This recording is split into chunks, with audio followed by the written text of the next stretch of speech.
Livro de 1 Samuel, capítulo de número 7, a partir do verso de número 2 até o verso de número 4.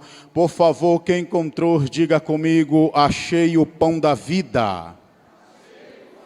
E nos diz a palavra do bom mestre Jesus: e sucedeu que, desde aquele dia, a arca ficou em Quiriate-Jearim, e tantos dias se passaram, que chegaram até 20 anos, e lamentava a casa de Israel após ao Senhor, e lamentava toda a casa de Israel após o Senhor. Então falou Samuel a toda a casa de Israel, dizendo: se com todo o vosso coração vos converterdes ao Senhor, tirai dentre vós os deuses estranhos e os astarotes, e preparai o vosso coração ao Senhor, e servi a Ele só, e vos livrará da mão dos filisteus. Então os filhos de Israel tiraram dentre si os Baalins e os Astarotes, e serviram só ao Senhor. Podeis sentar, glorificando o nome santo. Meus queridos, amados irmãos e irmãs, por favor, redobre a vossa atenção. A igreja local é uma igreja doutrinada, que não é preciso pedir que desligue os vossos smartphones, economize os vossos dados com Instagram, Facebook e o WhatsApp. Mas há muitas igrejas que têm feito do santuário do Senhor uma passarela ou um shopping da vida. É bem verdade, se Salomão estivesse pregando nesta noite no meu lugar, ele estaria nos exortando, conforme ele escreve em Eclesiastes, no capítulo de número 5, no verso de número 1, dizendo: quando entrares na casa do Senhor teu Deus, guarda o teu pé, inclina-te mais a ouvir do que oferecer sacrifícios de tolo, pois não sabes que lhes fazem mal. Quando nós fazemos um ajuntamento espiritual como este, nós não estamos aqui para ver quem está dirigindo o culto, quem vai louvar, ou até o rostinho de quem vai pregar. Quando fazemos um ajuntamento espiritual como este, é para adorar tão somente o Deus ao qual nós servimos nesta terra, porque este ajuntamento espiritual não é para ouvir outra coisa a não ser a palavra de Deus. Esta palavra que todavia que nós ouvimos não é uma palavra morta, mas uma palavra viva, conforme discorre em cartas aos Hebreus, no capítulo de número 4, no verso de número 12, quando o autor nos diz que toda a palavra de Deus, ela é viva e eficaz e mais penetrante do que qualquer espada de dois gumes, e penetra ela até a divisão da alma, do espírito e das juntas e medulas, e é apta para discernir os pensamentos e intenção do meu e do teu coração. Para estarmos aqui é para recebermos a palavra de Deus, e que por meio desta palavra é ela que nos traz um verdadeiro avivamento espiritual.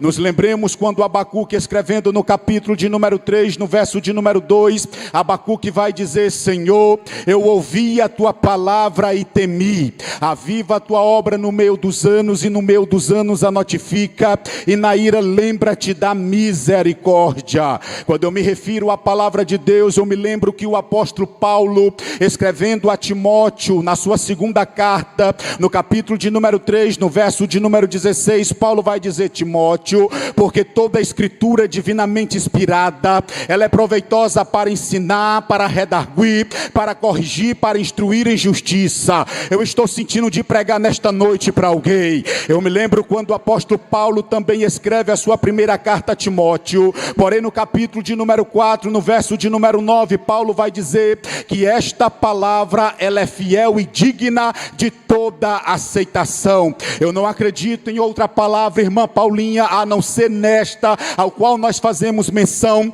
do Gênesis ao Apocalipse. Nós estamos vivendo em um momento conturbado, em um momento que é horripilante, que tem trazido medo e incerteza princesas, há muitos outros. Todavia que nós passamos por aí, pastor Demétrios, queridos obreiros, nós encontramos, irmão Eudes, escancarado nas paredes em portões: vai dar certo. Esta frase nos traz alegria e esperança, mas a verdadeira palavra que nos traz esperança são as escrituras sagradas. É por isso que Salomão, escrevendo em Provérbios, no capítulo de número 12, no verso de número 25, ele vai dizer da seguinte maneira: a ansiedade no coração do homem o abate, mas uma boa palavra o alegra. Eu estou sentindo de profetizar algo na vida de alguém. Levante a mão direita para cima, por favor. Assim diz o Senhor: se tu tens chegado até aqui, não é porque você tem um rostinho bonito, não é porque você tem um bom trabalho, não é porque você é bem sucedido nesta terra, mas é porque a palavra de Deus tem mantido tu e tua casa de pé. Nos versos bíblicos que ora nós acabamos de ler, nos expressa a falar de Samuel. Mas antes de falar de Samuel de forma rápida, me permita vos expressar a partir do capítulo de número 1 o que está escrito no livro de 1 Samuel. A Bíblia nos diz que havia um homem de Ramataim Zofim, das montanhas de Efraim, cujo nome era Elcana. Este Elcana era filho de um certo homem chamado Jeroão. Também ele era um homem ao qual residia numas terras distantes. A Bíblia diz que este homem chamado Elcana, ele vivia no período da poligamia. O que seja isto, Henrique Lima? É quando o homem tinha o direito, o poder, por meio do seu lado financeiro, dos seus dotes, de se casar com mais de uma mulher. Mas no período em que nós vivemos é o período da monogamia. É um homem para uma mulher para o homem, e o que passa isto é do capeta e Deus não abençoa. A Bíblia diz que este Elcana tinha uma mulher que se chamava a primeira Penina. Me permita, por favor, por que não dizer, queridos obreiros, uma fábrica de fazer meninos? Eu gosto todavia de, quando prego sobre Penina, irmã Paulinha, dizer que ela nunca precisava de seguranças e guarda-costas, irmão Eudes, porque todavia que Penina andava, era uma criança na direita, na esquerda, um na frente, um atrás, um na barriga e outro já sendo pensado quando iria ser feito. Esta tinha uma madre muito abençoada, era uma madre que era de lhes fazer inveja a outras mulheres, mas tinha uma outra que se chamava Ana. Por que não dizer Ana, aquela que Deus, ao qual tinha trancado a sua madre para tais propósitos naquele tempo? Por que não comparar também a madre de Ana semelhantemente à madre da irmã Sara? Por que não comparar a madre da irmã Ana semelhantemente à madre da irmã Rebeca? Por que não comparar a madre da irmã Ana semelhantemente à madre da irmã Raquel? Isso, Ana, aquela mulher, tinha uma madre trancada, cerrada, mas a Bíblia Sagrada vai nos dizer que todavia o seu marido subia ao santuário do Senhor de ano em ano a sacrificar, a fazer o sacrifício anual lá em Siló. Esta, ao qual chamada Penina, lhe irritava. Ela começava a lhe dizer: enquanto eu tenho, você não tem. Mas a Bíblia vai nos dizer que todavia Elcana, ele preparava a porção e dava a porção a Penina, aos seus filhos, mas dava uma porção especial a Ana, porque as escrituras diz que Elcana amava mais a Ana do que Penina. Olhe para cá, deixa eu te dizer uma coisa: se alimentar quando tudo vai bem é fácil, dar glória a Deus, aleluia, quando estamos na bênção é fácil. Todos vêm para o culto, ninguém falta uma doutrina, ninguém falta um EBD. Agora eu quero ver dar glória quando está passando pelo vale da sombra da morte. Tem uns que fecham a cara, tem uns que nem dá mais satisfação aos pastores, tem uns que não querem mais nem se congregar, porque estes todavia não servem a Deus pelo que é, mas serve a Deus pelo que Ele pode dar, pelo que Ele pode fazer. E nesta noite o Senhor me trouxe para dizer para alguém que está passando por este vale, que pensou em parar, que pensou em desistir: eu preciso profetizar isto aqui que papai está mandando. É só para quem crê, levanta a mão direita para cima. Quem não crê pode guardar a mão. Assim diz o Senhor. Romanos de capítulo 8, versos 38 e 39. Estamos certos de que nem a morte, nem a vida, nem os anjos, nem o principado, nem a potestade, nem o presente, nem o porvir, nem a altura, nem a profundidade, nem alguma outra criatura nos poderá separar do amor de Deus que está em Cristo Jesus. Dá uma olhadinha para a direita, para a esquerda, fala para alguém: nada vai te separar do amor de Jesus, não é pandemia, não é falta de emprego, não é falta do que comer, porque nada poderá nos separar da graça de Deus. A Bíblia vai nos dizer que então servos e servas do Senhor, Penina então todavia irritava Ana, até que o seu marido Elcana chega para Ana e diz: Ana, por que tu não come? Porventura não sou eu melhor do que filhos que tu pode me dar? A Bíblia vai nos dizer que Ana se levanta, minhas queridas irmãs e irmãos. A Bíblia não diz que Ana vai passear pelo shopping da vida. A Bíblia não diz que Ana vai passear pela orla da beira-mar. Mas Ana vai resolver a sua situação no santuário, na casa do Senhor. A Bíblia diz que Ana entra no santuário e lá tinha um sumo sacerdote chamado Eli. A Bíblia diz que Ana não tinha mais palavras, somente os seus lábios se moviam, somente as lágrimas desciam do seu rosto. Ali aquele sumo sacerdote ali olhando para Ana, ele começa a indagar e perguntar: ó mulher, até quando tu estarás embriagada? Aparta-te deste vinho. E Ana diz da seguinte maneira: não, meu Senhor, não me tenha como filha de Belial. A palavra Belial no original quer dizer filho do cão, filho da perdição. Olha para cá, deixa eu colocar um parêntese. O que me chama a atenção, queridos obreiros, é que enquanto o sumo sacerdote ali, meu pastor Demétrios, quer olhar para a vida da irmã Ana, mas ele não olha para a vida dos céus dentro de casa. Assim tem pessoas também, gosta de olhar para quem está caindo, gosta de olhar para quem está no pecado, mas nunca olha para o seu nariz. Aqui não tem, são outras raças de crente por aí. E ele esquecia que tinha os seus 2 filhos, que já já a gente fala deles. A Bíblia diz que então o sumo sacerdote Eli se levanta novamente e diz: ó mulher, que o Deus de Israel conceda a tua petição. E Ana volta para Ramá, juntamente com seu muito digníssimo esposo chamado Elcana, e eles têm aquele momento especial. A Bíblia vai nos dizer que então Ana, ela está grávida, e este menino que está para nascer vai valer por todos os filhos daquela que lhe irritava. Eu preciso profetizar isto aqui que papai está mandando.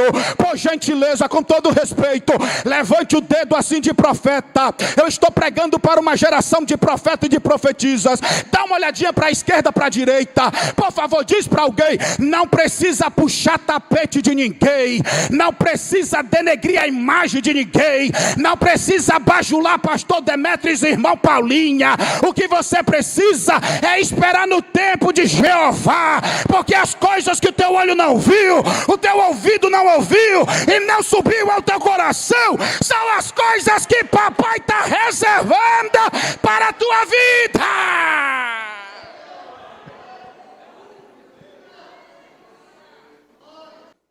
A Bíblia diz que o menino nasce, o menino recebe o nome de Samuel, aquele que fora ouvido por Deus. A Bíblia diz que Elcana tem que subir novamente, irmão Eudes, ao santuário de Siló, irmã Paulinha, querida amada igreja. Elcana vai fazer o convite, e Ana disse: não, meu Senhor, eu só subirei quando o menino for desmamado, porque o juramento que eu fiz a Deus, eu assim cumprirei. Eu disse ao meu Deus que este menino seria um nazireu. Sobre a sua cabeça, sobre os seus cabelos e sobre a sua barba não passaria navalha, nada, coisa quaisquer. E depois que o menino é desmamado, ela sobe juntamente com Elcana, e ela olha para o sumo sacerdote, ele diz: o Senhor se lembra de mim? Quem sabe o sumo sacerdote, ele diz: eu me lembro sim, santa mulher. E ela começa a dizer: está aqui o menino que eu pedi ao Senhor, e da forma que Deus me abençoou, eu agora também estou fazendo, cumprindo a minha palavra, entregando a este menino para crescer em graça e conhecimento aqui no santuário do Senhor. A Bíblia vai nos dizer que de repente Samuel sai de cena. Agora vai nos falar dos 2 filhos do sumo sacerdote Eli. Por que não dizer de Ofni e Finéias? Olhe para cá, não pisque os olhos, amada igreja do Senhor Jesus. A Bíblia nos diz que estes dois filhos do sumo sacerdote ali, chamado Ofni e Finéias, eles tinham roupa de crentes, eles andavam como crente, eles tinham a paz do Senhor como crente, quem sabe eles falavam em língua como crente, mas só não passava de rótulo, não passava de algo fictício ali, porque eles viviam de aparência. Não é diferente destes dias que nós vivemos. Há muitos que compram a maior Bíblia para dizer que é crente, há muitos que batem no peito para dizer que é da Assembleia de Deus. Não precisa a gente dar testemunho de nós mesmos. Os que tem que dar testemunho de nós são os que estão lá fora. Olhar para você, olhar para mim e dizer: ali anda diferente, ali se comporta diferente.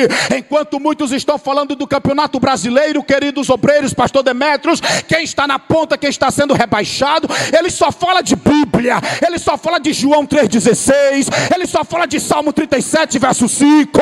Não, aquela mulher, ela fala diferente. Enquanto muitas outras falam de novela, ela só fala de círculo de oração, ela só fala de glória a Deus, aleluia, ela só fala que Deus ainda abre mar vermelho, ela só fala que Deus ainda fecha a boca de leão, ela só fala que Deus ainda se transforma em coluna de fogo, em coluna de nuvem, ela só fala que Deus ainda manda maná no deserto, ela só fala que Deus ainda é a esperança dos justos desta terra. Então, meus queridos amados irmãos e irmãs, estes dois filhos do sumo sacerdote ali, Ofni e Finéias, viviam de aparência, e Deus queria trocar esta geração. Olhe para cá, porque eu preciso falar isto novamente. Deus precisava trocar esta geração, porque há muitos pensando por aí que são pessoas insubstituíveis. Há muitos pensando por aí: se o pastor não me colocar para pregar, nada acontece. Se o pastor não me colocar para dirigir, nada acontece. Se o pastor não me colocar para louvar, nada acontece. Para de besteira, porque ainda há 7.000 joelhos que não se prostraram a Baal. Levanta as duas mãos, porque eu vou profetizar que Deus está mandando. Assim diz o Senhor. Jeremias de capítulo 1, verso de número 5. Antes que Deus te formasse no ventre de tua mãe, Ele já te conhecias, e antes que tu saísse da madre, Ele te santificou, e as nações papai te deu por profeta e por profetisa. Você não está ao lado de um milionário, mas você está ao lado de um profeta de Deus e de uma profetisa de Deus. Então dá glória a Deus, aleluia!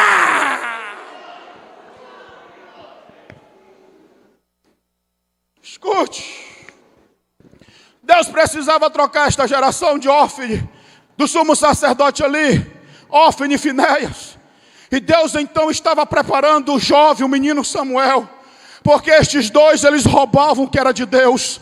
Todavia que subiam para o altar do holocausto, ele mandava os seus moços levar um garfo de 3 pontas, e eles tomavam a parte que era do Senhor. Eles não deixavam nem que a gordura fosse queimada. A Bíblia vai nos dizer que todavia também eles se prostituíam com as jovens cananeias na entrada da tenda da congregação. Então Deus precisava levantar rapidamente Samuel.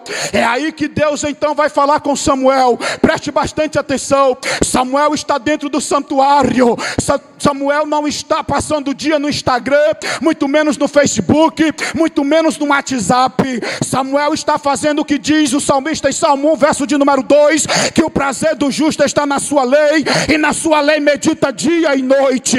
A Bíblia vai nos dizer que Deus vai falar com Samuel. O que eu acho lindo é que quando Deus faz a chamada na vida de Samuel, a voz do Senhor não ecoa dentro do santuário, a voz de Deus ecoa dentro do quarto do menino Samuel, porque quando Deus quer falar com aqueles que ele tem intimidade, ele não traz profeta de fora, ele não traz pregador de Camboriú, ele não traz cantora renomada, porque quem tem intimidade com Deus não precisa puxar o terno de profeta. Quem tem intimidade, eu estou sentindo a graça de Deus de pregar. Quem tem intimidade com Deus não precisa deixar o feijão queimando meio-dia e bater na porta da profetisa. Quem tem intimidade com Deus faz o que Jeremias diz no capítulo de número 33, verso 3: clamas a Ele, porque Ele te responderá coisas grandes e ocultas e firmes que não sabe. Dá uma olhadinha aí e fala para alguém: quem tem intimidade com Deus é diferente.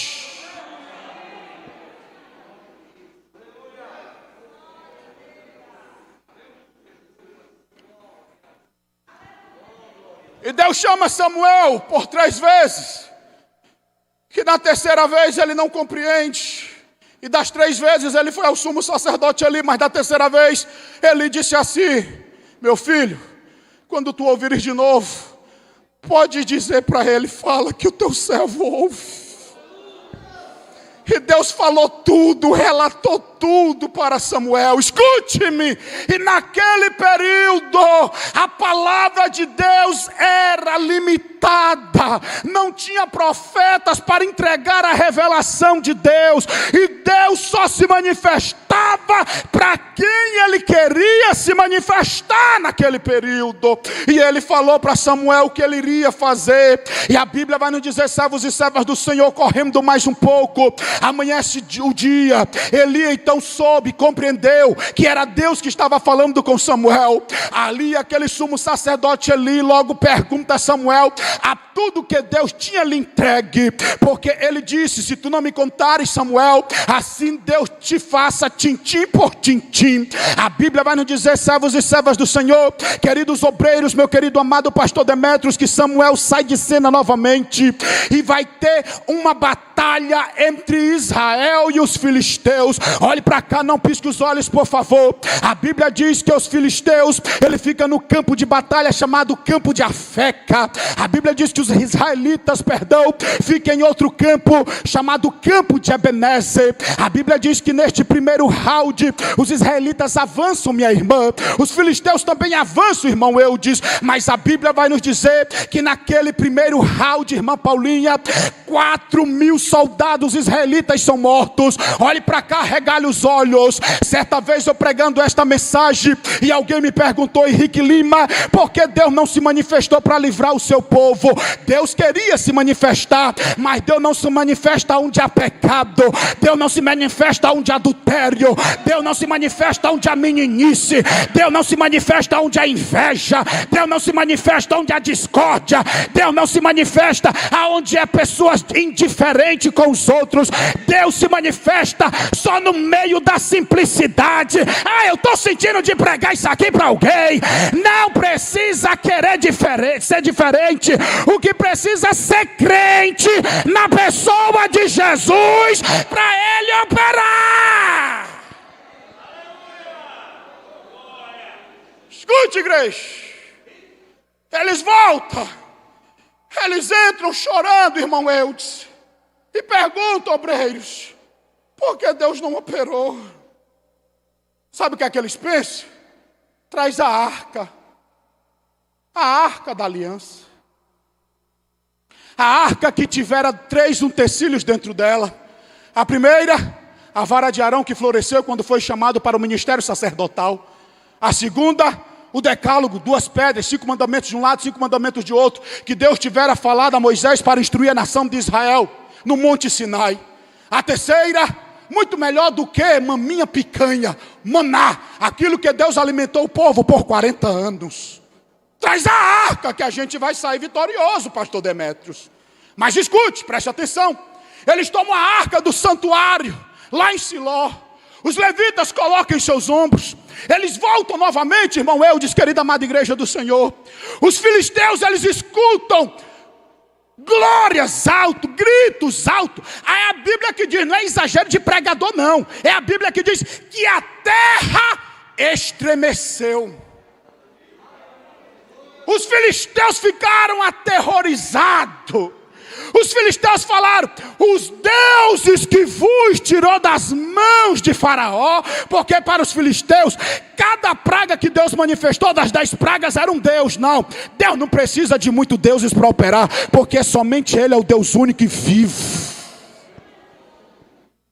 Eles estão agora com medo, os filisteus. Quem sabe um entre eles se levanta e diz assim, igreja, a gente não vai correr, a gente vai enfrentar. Quer morramos ou não, mas a gente vai enfrentar. A Bíblia diz que então sai novamente Israel do campo de Ebenezer. Sai novamente os filisteus do campo de Afeca. E neste segundo round, queridos obreiros, 30.000 soldados israelitas são mortos. E para piorar, querida amada igreja, a arca da aliança, a arca arca da presença de Deus, que era tomada com 2 querubins com as suas asas abertas sobre a tampa do propiciatório, é roubada, tomada pelos filisteus. O texto sagrado nos diz que um benjamita foge, ele rasga suas vestes. Rasgar as vestes era ato de consternação. Ele pega o pó da terra, lança sobre a sua cabeça, ele entra na cidade e ele começa a espalhar tudo aquilo. A cidade chora, não porque também vai dizer a Bíblia que os 2 filhos do sumo sacerdote ali foram mortos nesta batalha, Ofni e Finéias, mas eles choram porque a arca da presença, a arca da glória de Deus foi roubada. O texto sagrado vai nos dizer que então o sumo sacerdote ali está com 98 anos de idade. Ele não pergunta pelos 2 filhos, meu pastor Demétrios, ele não vai perguntar pelos aqueles 2 meninos, mas ele pergunta: cadê a arca de Deus? Cadê a arca da glória do Senhor? E quando aquele benjamita diz: meu Senhor, 30.000 soldados israelitas morreram, os teus 2 filhos foram mortos, e a arca da presença, a arca da aliança foi tomada. A Bíblia vai nos dizer que então uma de suas noras, que era esposa de Finéias, estava dando à luz a um menino, e ela escuta que o marido estava morto, que o seu sogro, devido à notícia que ele recebeu, virando para trás devido ao seu peso, quebra-lhe o pescoço e morre. E a Bíblia nos diz que ela dá o último suspiro, mas a criança nasceu e foi dado um nome àquela criança, e o nome que a criança recebeu foi Icabod, ou em algumas traduções Icabode, que quer dizer foi-se a glória de Israel. Eu preciso profetizar isto aqui que papai está mandando. Há muitas pessoas que estão com ministério chamado Icabod, há muitas pessoas que estão carregando esta fama consigo. Como assim, Henrique Lima? Outra hora tinha um desejo de estar pregando, outra hora tinha um desejo de estar evangelizando, outra hora tinha um desejo de estar profetizando, outra hora tinha um desejo de se congregar. Só porque veio esta pandemia, aí não tem mais aquele fogo abrasador dentro da sua alma. A sua vida agora é Icabod, foi-se a glória de Deus. Mas eu venho nesta noite para profetizar na vida de alguém: o pavio que está fumegando, Deus não deixará se apagar. Levanta as 2 mãos para cima, por favor. Levanta as 2 mãos para cima, por favor. Eu profetizo que Deus vai levantar uma geração dentro desta casa, saqueará as obras do inferno e povoará o reino de Deus com mais vidas para a sua glória. Se isto é verdade, abra a sua boca e glorifique a Deus.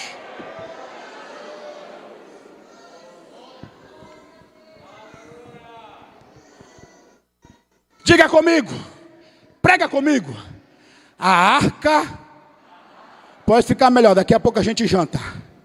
A arca foi tomada.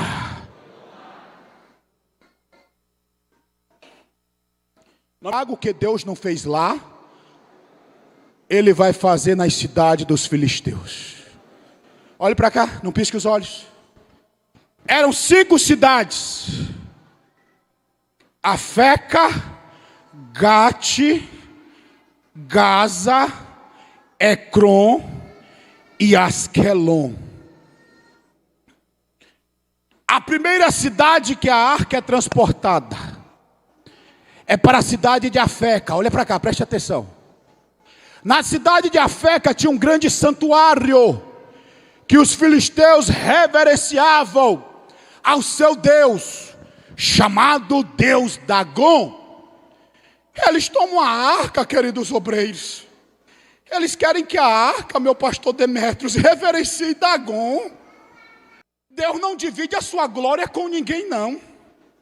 Se a gente prega alguma coisa, não é para nossa glória. Se for, Deus abate. Se a gente toca alguma coisa, não é para nossa glória. Se a gente achar que é, Deus abate. Se a gente canta alguma coisa, não é para nossa glória. Se a gente pensar que é, Deus abate. Tudo que nós fazemos é para a glória dele. Escute, segura glória, segura glória. Eles pegam a arca, igreja, colocam diante daquela imagem grande. E o meu Deus e o teu Deus não precisa de 3 rounds para sair vitorioso, não. Ele precisou só de 2. A Bíblia diz que os filisteus colocam, quando amanhece o dia, quem sabe eles vão fazer o culto matinal. A Bíblia diz que a imagem estava com a cara, a imagem deles estava com a cara no pó da terra, reverenciando a arca do concerto. Segura, segura, segura, segura, segura.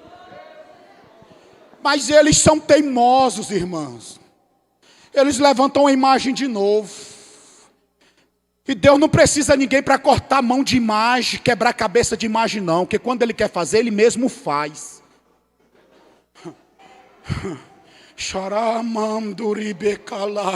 Papai está falando para alguém nesta noite. Tu não precisa de braço de carne.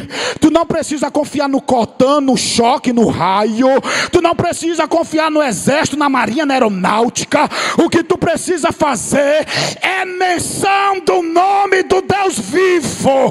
O que o homem não faz nesta terra, Ele faz.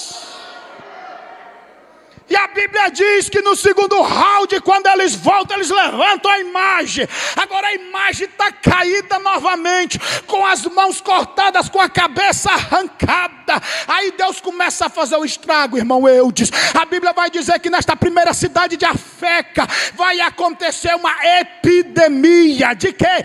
Tumores, úlceras nas partes íntimas dos homens. Ou aqueles que Deus não matava, Deus tacava tumor nas partes íntimas. Eles estão assustados. Pega a arca da presença e leva para a cidade de Gate. Eles levam a arca, o mesmo estrago que faz em Afeca, irmã Paulinha, faz lá em Gate. Tira de Gate, manda para Ecrón. O mesmo estrago que fez em Afeca, em Gate, agora faz em Ecrón. Tira de Ecrón, manda para Gaza. Deus faz o mesmo estrago. Tira deste local e manda para Asquelon. E Deus faz o mesmo estrago. Eles correm para os príncipes dos filisteus e perguntam: e aí o que a gente vai fazer? Os príncipes dizem assim, igreja, ó, pega 2 vacas que nunca tomaram peso sobre si, que tem os seus bezerrinhos, e faz 10 imagens de ouro. Quantas imagens? Quantas imagens? 5 imagens simbolizando hemorroidas, 5 imagens simbolizando os ratos. Aí vocês colocam a arca dentro de uma carruagem feita de madeira virgem. Coloca também estas 10 imagens de ouro do lado desta arca. Coloca-se as 2 vacas. E aí que a gente vai ver. Ah, como eu queria estar lá, meu pastor Demétrios. Eu queria estar lá, querido obreiro. Aí os príncipes falam assim, irmã Paulinha, querido irmão Eudes: se porventura as vacas forem e não dá mínima atenção para os seus bezerrinhos, é sinal que foi Deus que nos castigou.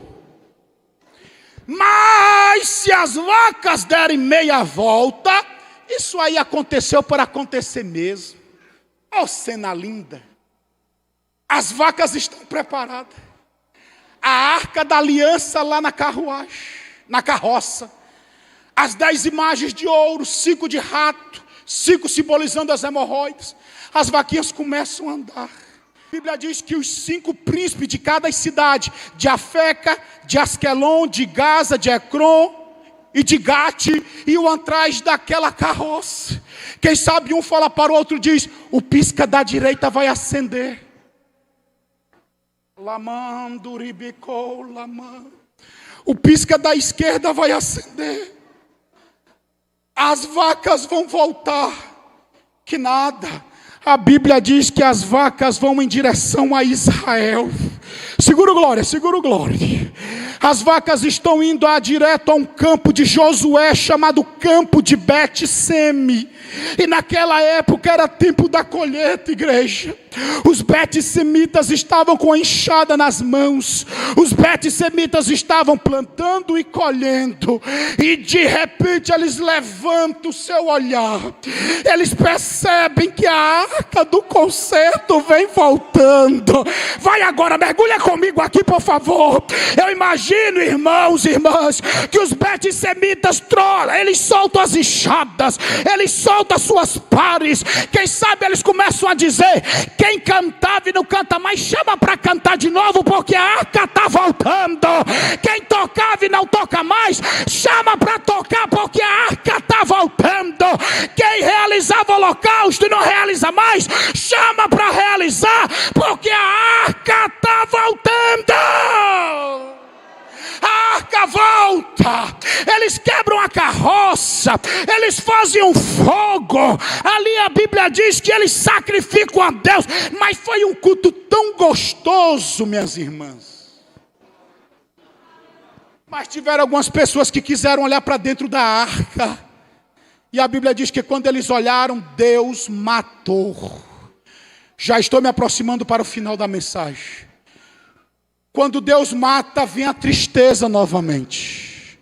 Eles perguntam entre um e outro: e aí, quem vai tomar conta da arca? Eu vou repetir isso aqui de novo. Isso aqui é para a gente fazer uma introspectiva. Isso aqui é de uso particular.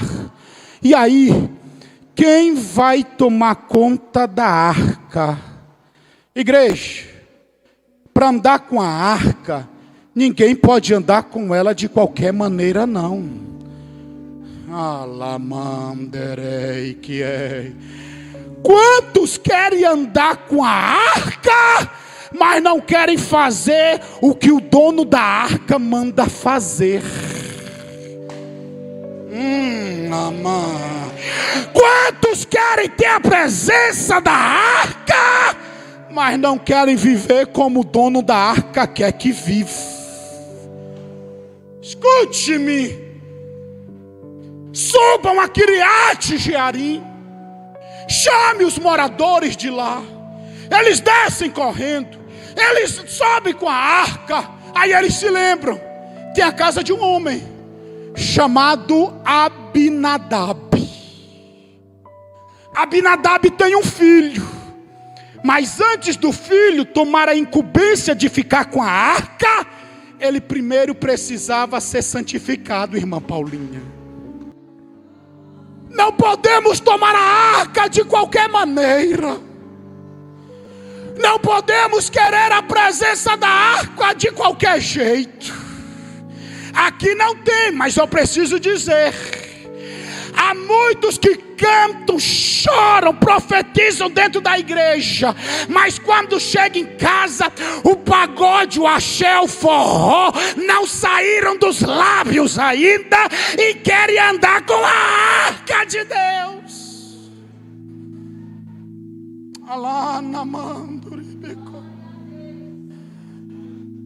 Para ter a arca, a gente tem que morrer para o mundo e viver para Deus. Olha para cá.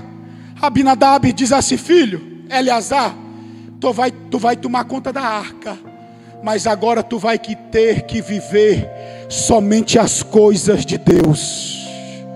Igreja, por 20 anos a arca ficou na casa de Abinadab. Mas a Bíblia diz que existia uma tristeza sobre Israel. E eu me perguntei a Deus, pastor Demétrios. Escute, obreiros.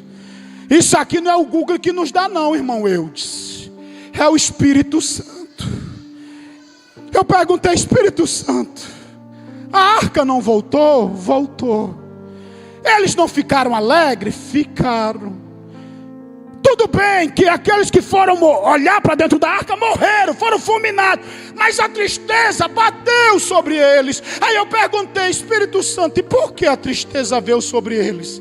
E Deus falou ao meu coração: igreja, porque não adianta a sua arca voltar. O que adianta é o Deus da arca estar conosco.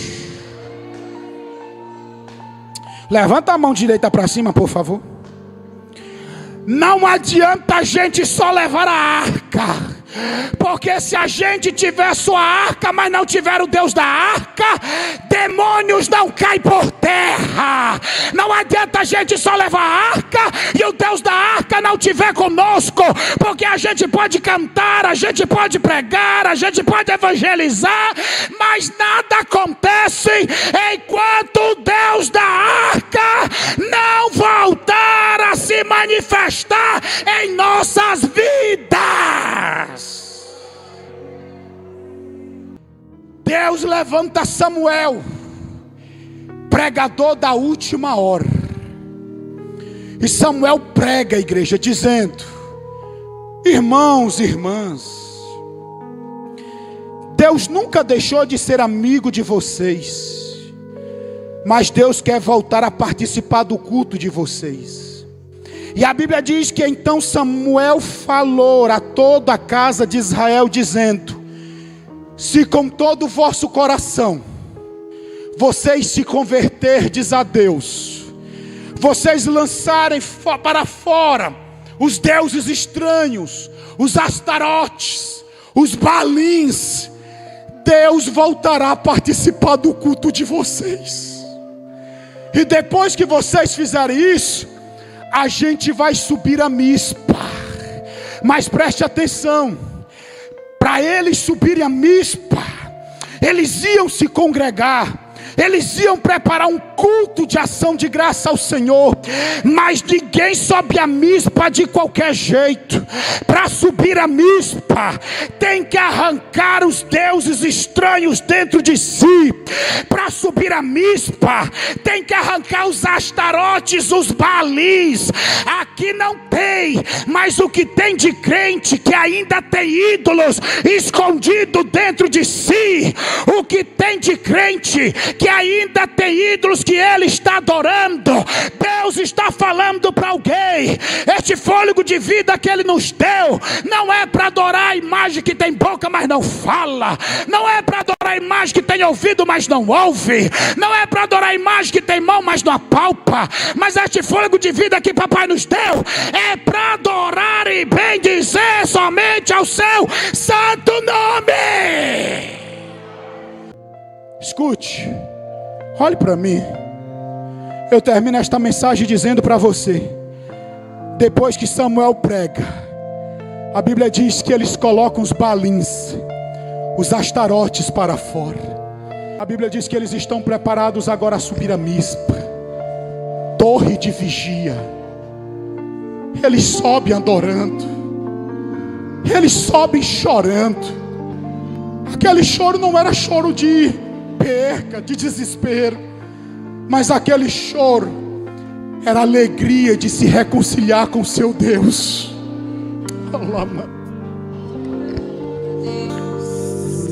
Igreja, os dons, o poder de Deus nunca cessou sobre a sua igreja.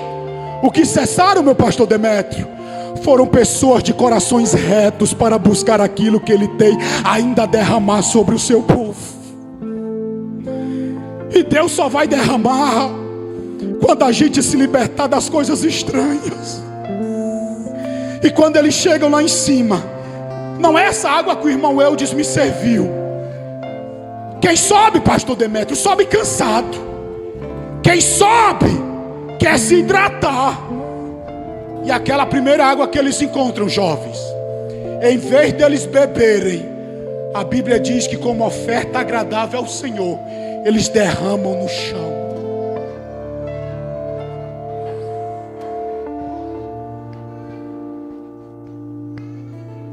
A partir daquele momento aconteceu um avivamento tão grande. Porque avivamento espiritual não é quando a gente roda. Avivamento espiritual não é quando a gente sapateia. Avivamento espiritual não é quando a gente quebra os óculos dos outros de forma desorganizada. Avivamento espiritual é quando a gente reconhece que só há um Deus que é digno de ser louvado e glorificado. Avivamento espiritual é quando a gente morre para o mundo e só cede as coisas dele. Diz a palavra em 2 Crônicas 7,14: se o povo de Deus que se chama pelo seu nome se humilhar e orar e buscar a sua face, se converter dos seus maus caminhos, porém dos altos céus, Deus, somente Deus, ele perdoará os seus pecados e sarará a sua terra. E naquele dia Israel se congregou em Mispa e a glória de Deus se manifestou sobre ele.